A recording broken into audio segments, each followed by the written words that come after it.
أعوذ بالله من الشيطان الرجيم بسم الله الرحمن الرحيم الحمد لله رب العالمين وصلى الله على محمد وآله الطاهرين اللهم صل على محمد وآل محمد وعجل فرجهم السلام عليكم ورحمة الله وبركاته خیریت سے آپ سب لوگ ٹھیک ہیں؟ علی اصغر، غلام علی، فرقان، چراغ، شارب، آپ لوگ ٹھیک ہیں؟ ہماری گفتگو کتاب سمدیہ میں چل رہی تھی کس چیز کے بارے میں؟ الحدیقۃ الرابعہ، چوتھا حدیقہ کس بارے میں تھا؟ الجمل، جملوں کے بارے میں تھا۔ کس کے بارے میں تھا؟ تو جملے کی تعریف بتانے کے بعد بتایا تھا کہ 7 جملے ایسے ہیں جن کا محلی اعراب ہوتا ہے، اور 7 ہی جملے ایسے ہیں جن کا محلی اعراب نہیں ہوتا۔ ہم نے سب جانتے ہیں، نحو مقدماتی سے یہ بات جانتے ہیں کہ جملہ اور شبہ جملہ جو ہوتے ہیں ان کا اعراب محلی ہوتا ہے، مبنی کلمے کے حکم میں ہوتے ہیں۔ جی، جملے اور شبہ جملے مبنی کلمے کے حکم میں ہوتے ہیں، ٹھیک ہے؟ لہذا 7 جملے ایسے ہیں جن کا محلی اعراب ہوتا ہے، 7 ایسے ہیں جن کا محلی اعراب نہیں ہوتا۔ جن جملوں کا محلی اعراب ہوتا ہے وہ ہم نے پڑھے، جی، جملہ خبریہ، جی، مفعول بہ، حال وغیرہ وغیرہ، اور ان کے ہم نے اعراب پڑھے، ٹھیک ہے؟ 7 جملے پورے پڑھ لیے تھے۔ ہاں، السابعۃ التابعۃ لجملۃ، وہ جملہ کے جو تابع ہو ایک ایسے جملے کا، لہا محل، جس کا محل ہو، یعنی ایک جملہ ہے جس کا محلی اعراب ہے، مثلا خبر ہے، جملہ خبریہ ہے، جملہ حالیہ ہے یا مفعول بہ ہے، اس کے اوپر اگر کوئی اور جملہ جو ہے اس کا تابع ہو جائے تو اس کا اعراب بھی اسی والا ہوگا جو اس کا ہے۔ جی، مثال کے طور پر اگر کوئی جملہ خبر پہ عطف ہو رہا ہے مثال کے طور پر، یا بدل واقع ہو رہا ہے، یا مثلا کچھ بھی تابع واقع ہو رہا ہے، تو جملہ خبر آپ جانتے ہیں خبر کبھی مرفوع ہوتی ہے کسی کی منصوب ہوتی ہے، تو جو اس کا اعراب ہوگا محلی وہی اس کے تابع جملے کا ہوگا۔ مثال کے طور پر کوئی جملہ حالیہ ہے، آپ جانتے ہیں جملہ حالیہ کا محلی اعراب کیا ہوتا ہے؟ منصوب، کیونکہ حال منصوب ہوتا ہے۔ اب اگر اس جملہ حالیہ کے اوپر کوئی اور جملہ عطف ہو جائے، اس کا تابع ہو جائے، تو وہ بھی محلا منصوب ہوگا، ٹھیک ہے؟ یہ ہم نے پڑھ لیا تھا۔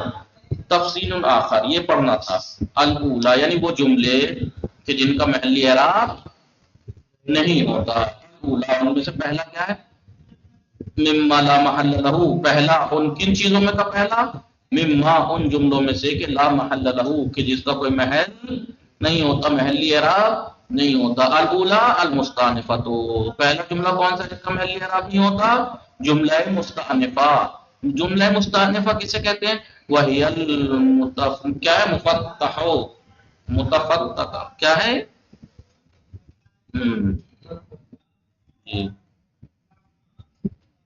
مفتتح، وہ جملہ جس سے افتتاح کی گئی ہو، بہا یعنی اس جملے کے ذریعے سے، الکلام، جی، وہ جملہ مستانفہ وہ جملہ ہے کہ جس کے ذریعے سے کلام کی افتتاح کی گئی ہو، بہل کلام، کا قول کا، جیسے آپ کا قول ابتداء، شروع میں ہی آپ کا یہ قول ہو ابتداء میں، زید قائم، اب ظاہر سی بات ہے زید مبتدا ہونے کی وجہ سے مرفوع، قائم خبر ہونے کی وجہ سے مرفوع، لیکن مبتدا خبر ہے، جملہ ہے مستانفہ ہے، اس کا کوئی محلی اعراب نہیں ہے۔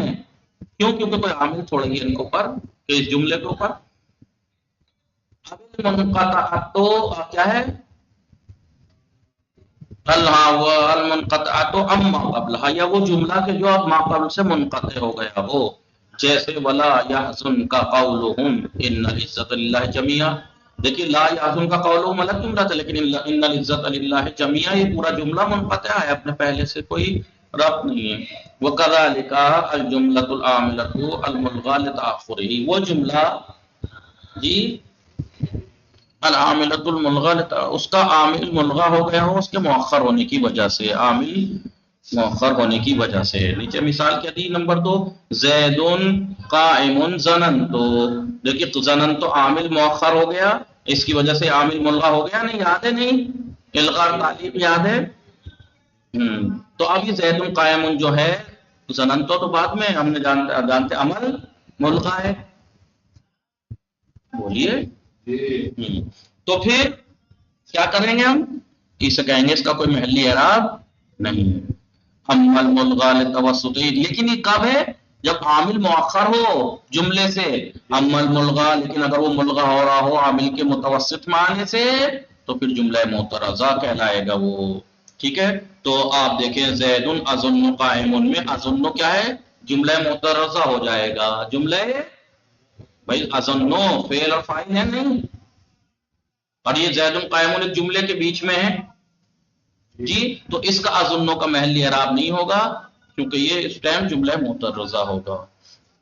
الثانیہ، تو دوسرا جملہ کہ جس کا محلی اعراب نہیں ہوتا وہی جملہ معترضہ ہے، جیسے اوپر مثال حدیث کی۔ جملہ معترضہ کسے کہتے ہیں؟ وہی المتوسط بین الشیئین، وہ جملہ جو دو چیزوں کے درمیان آتا ہے وہ جملہ معترضہ کہلاتا ہے۔ من شأنہا، اس کی شان یہ ہے کہ وہ توسط کس چیز کے بیچ میں آئے؟ من شأنہما، ان دونوں چیز کی شان یہ ہو کہ کیا ہے؟ عدم توسط اجنبی بینہما، دو ایسی چیزیں کہ جن دونوں کے درمیان کسی اجنبی کا توسط نہ ہو، یعنی درمیان میں کوئی چیز نہ آئے، ان کی شان یہ ہو۔ دو ایسی چیزیں کہ جن کی شان یہ ہے کہ ان کے درمیان کوئی اجنبی چیز نہ آئے، جیسے مبتدا خبر، فعل و فاعل،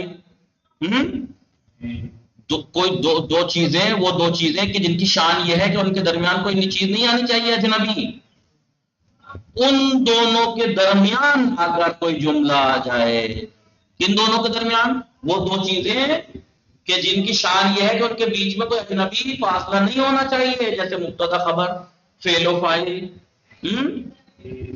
حال و ذوالحال، سمجھ میں آ رہا ہے نہیں جی؟ کچھ چیزیں ایسے ہوتی ہیں کہ جن کے درمیان اجنبی کا فاصلہ، ان کی شان یہ ہے کہ کوئی اجنبی فاصلہ نہ ہو، اجنبی چیز کوئی فاصلہ نہ ہو۔ ایسی دو چیزوں کے درمیان اگر کوئی جملہ آ جائے تو اسے کہتے ہیں جملہ معترضہ۔ وتقع غالباً بین الفعل و معمولہ، اور یہ جو جملہ معترضہ ہے غالباً فعل اور اس کے معمول کے درمیان واقع ہوتا ہے، اور والمبتدا والخبر، والمبتدا و خبرہ، بین المبتدا و خبرہ، مبتدا اور خبر کے درمیان، والموصول وصلتہ، یہ سب کہاں ہو رہا ہے؟ بین الفعل و معمولہ، بین المبتدا و خبرہ، بین الموصول وصلتہ۔ تو یہ چیزیں وہ ہیں کہ جن کے درمیان اجنبی فاصلہ نہیں ہونا چاہیے، ان کی شان کیا ہے؟ فعل اور اس کے معمول کی، مبتدا اور خبر کی، موصول و صلہ کی، قسم و جواب قسم کی، موصوف اور صفت کی شان کیا ہے؟ کہ ان کے درمیان کوئی اجنبی فاصلہ نہ ہو۔ اب اگر کوئی جملہ ان کے درمیان فاصلہ ہو جائے تو وہ جملہ معترضہ کہلائے گا۔ سمجھ میں آ گیا؟ چلیے الثالثہ، تو اب جملہ معترضہ کا کوئی محلی اعراب نہیں ہوتا، جیسے انہوں نے کہا زید اظن قائم، زید مبتدا ہے، قائم خبر، اس کے درمیان جو اظن آیا ہے فعل اور فاعل، یہ جملہ معترضہ کہلائے گا، اس کا کوئی محلی اعراب نہیں ہوگا۔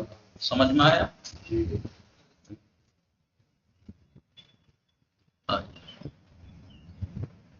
الثالثہ، تیسرا جملہ جس کا محلی اعراب نہیں ہوتا، المفسرہ، جملہ مفسرہ ہوتا ہے، جملہ مفسرہ، ٹھیک ہے؟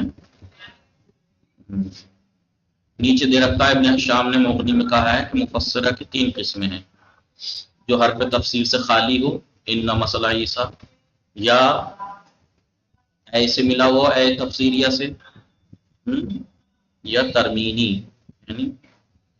یعنی ان سے ملا ہوا۔ بہرحال وہی جملہ مفسرہ کسے کہتے ہیں؟ وہی الفضلۃ، پہلی بات تو یہ فضلہ ہوتا ہے، رکن نہیں ہوتا، جیسے مفعول رکن نہیں ہوتا۔ رکن کسے کہتے ہیں؟ کہ اگر جسے ہٹا دیا جائے تو کلام ٹوٹ جائے گا، کلام نہیں ہوگا، جیسے فاعل کو ہٹا دیجیے کلام تھوڑی بن جائے گا، مبتدا خبر میں سے کسی ایک کو ہٹا دیجیے کلام تھوڑی بن جائے گا، ٹھیک ہے؟ فضلہ وہ ہے کہ جس کو کلام سے اگر ہٹا بھی دیں تو کلام رہتا ہے، لیکن فضلہ وہ ہے جسے ہٹا بھی لو تو کلام نہیں ٹوٹتا۔ تو جملہ مفسرہ بھی فضلہ ہوتا ہے۔ الکاشفۃ، جو کشف کرتا ہے، یعنی بیان کرتا ہے، لما تلیہ، بعد میں آنے والے کو بیان کرتا ہے جی، جیسے ان مثل عیسیٰ عند اللہ کمثل آدم، دیکھیں ادھر دیکھیے، ان مثل عیسیٰ، عیسیٰ کی مثال اللہ کے نزدیک آدم کی طرح ہے، لیکن یہ جو خلقہ من تراب ہے نا، یہ جملہ مفسرہ ہے. کیا تفسیر کی؟ عیسیٰ اللہ کے نزدیک آدم کی طرح ہیں، لیکن اس جملے نے تفسیر کی کس چیز میں؟ کہ اس کو مٹی سے خلق کیا ہے. خلقہ من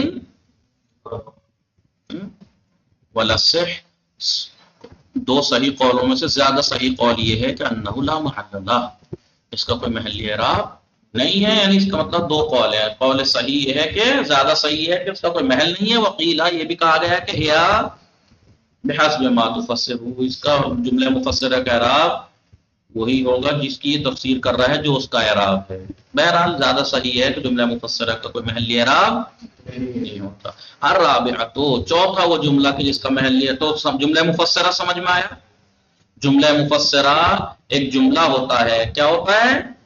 فضلہ ہوتا ہے کہ جو اپنے ماں باپ کو جس لما تلی ہے، جس کے بعد وہ آیا ہے اس کو بیان کرتا ہے، جس کے بعد وہ آیا ہے اس کی تفسیر کرتا ہے.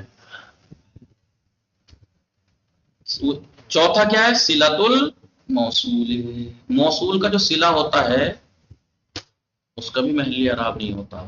وَيُشْتَرَطُ كَانَهُمَا خبریۃً، شرط یہ ہے کہ وہ خبریہ ہونا چاہیے اور مخاطب کو معلوم ہونا چاہیے. اور مشتملۃ علی ضمیر، جملہ صلہ جو ہے خبری ہونا چاہیے، مخاطب کو معلوم ہونا چاہیے، اور اس کو اندر ایک ضمیر ہو جو موصول کے مطابق ہو.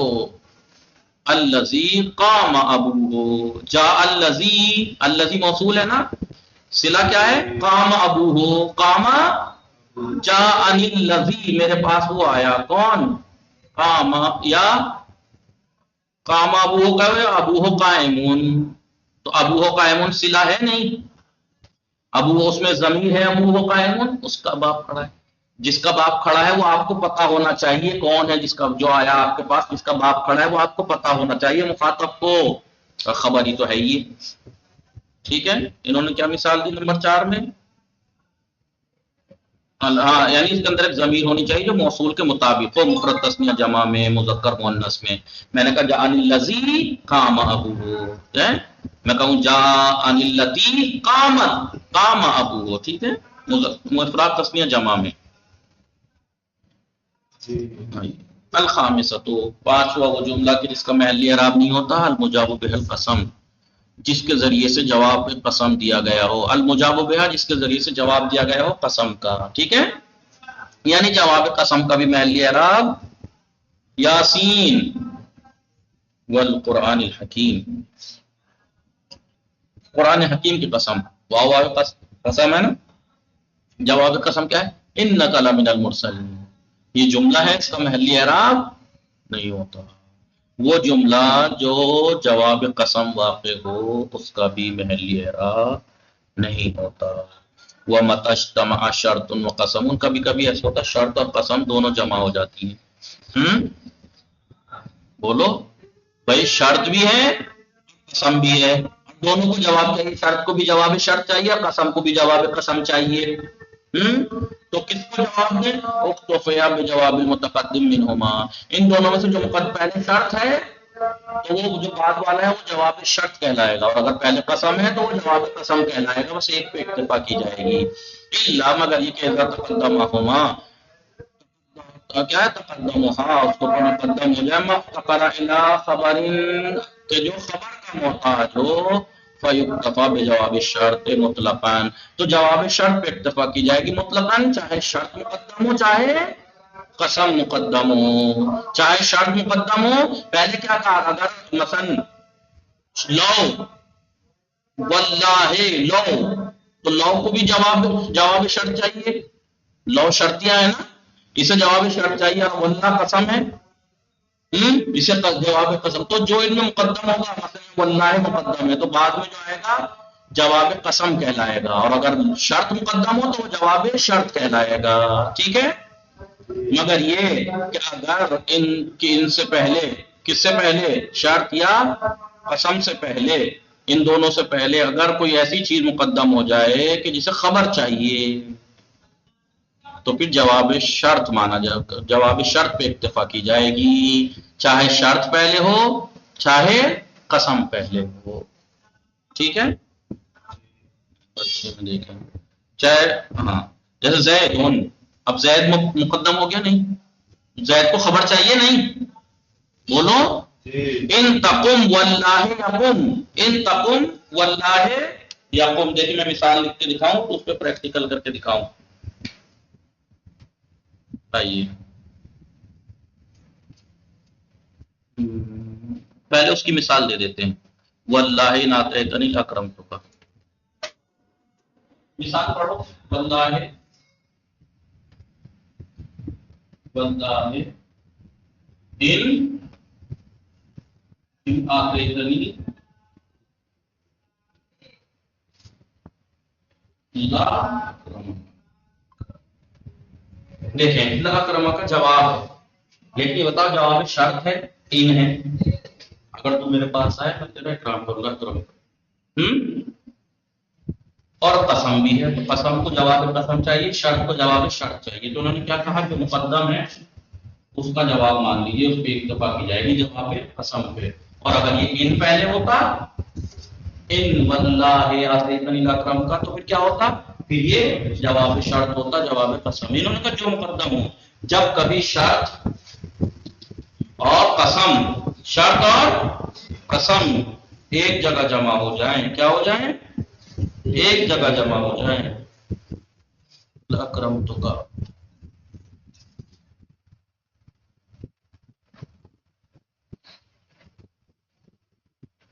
شرط اور قسم جب ایک جگہ جمع ہو جائیں تو ایک جواب پہ اتفاق کی جائے گی. کس کے جواب پہ؟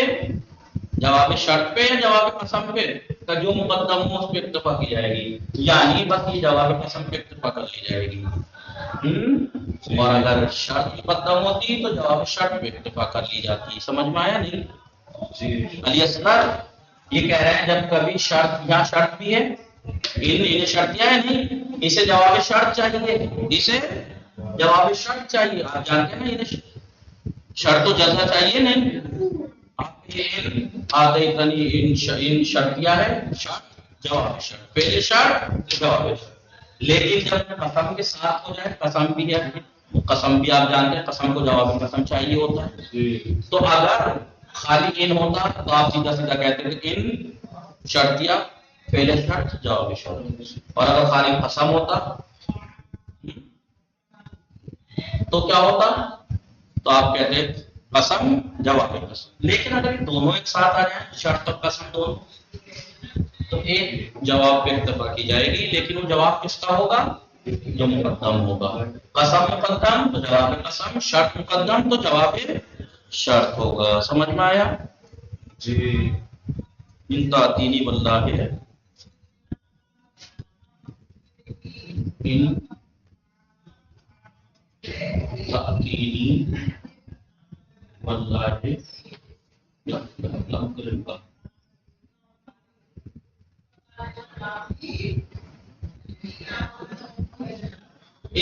ان شرطیہ ہے. ادھر دیکھو ان بھی ہے قسم بھی ہے، شرط بھی ہے قسم بھی ہے.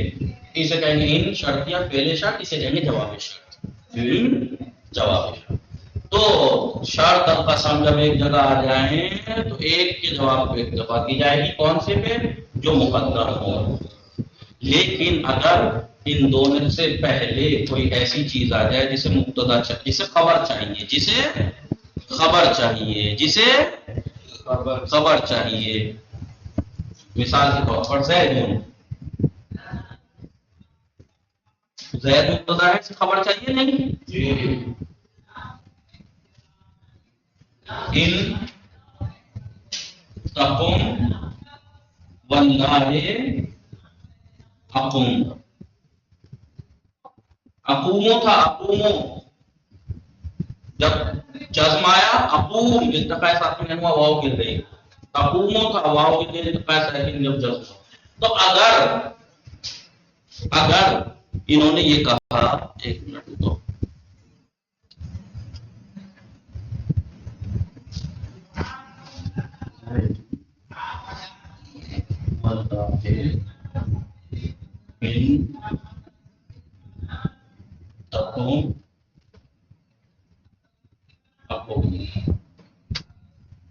انہوں نے کہا جب شرط اور قسم ایک جگہ جمع ہو جائیں تو ایک جواب پہ اکتفا کی جائے گی، کس کی؟ جو مقدم ہوگا اس کا جواب مانا جائے گا. یہاں قسم مقدم ہے تو اسے جواب قسم، یہاں شرط مقدم ہے تو. لیکن اگر ان دونوں سے پہلے شرط و جزا ایک ساتھ، شرط اور قسم ایک ساتھ ہیں، ان واللہ واللہ ان، شرط و قسم ایک ساتھ ہیں، لیکن ان سے پہلے ایک ایسی چیز آ گئی جس سے خبر چاہیے، تو پھر صرف جواب اکتفا ایک ہی جواب پہ کی جائے گی، لیکن جواب شرط پہ اکتفا کی جائے گی، چاہے شرط مقدم ہو چاہے قسم مقدم ہو. اسے آپ شرط مقدم ہے جب بھی جواب شرط، قسم مقدم ہے جب بھی جواب شرط. ٹھیک ہے جی. یہ کہنا چاہ رہے ہیں. تو یہ کہنا چاہ رہے ہیں کہ کہاں گیا؟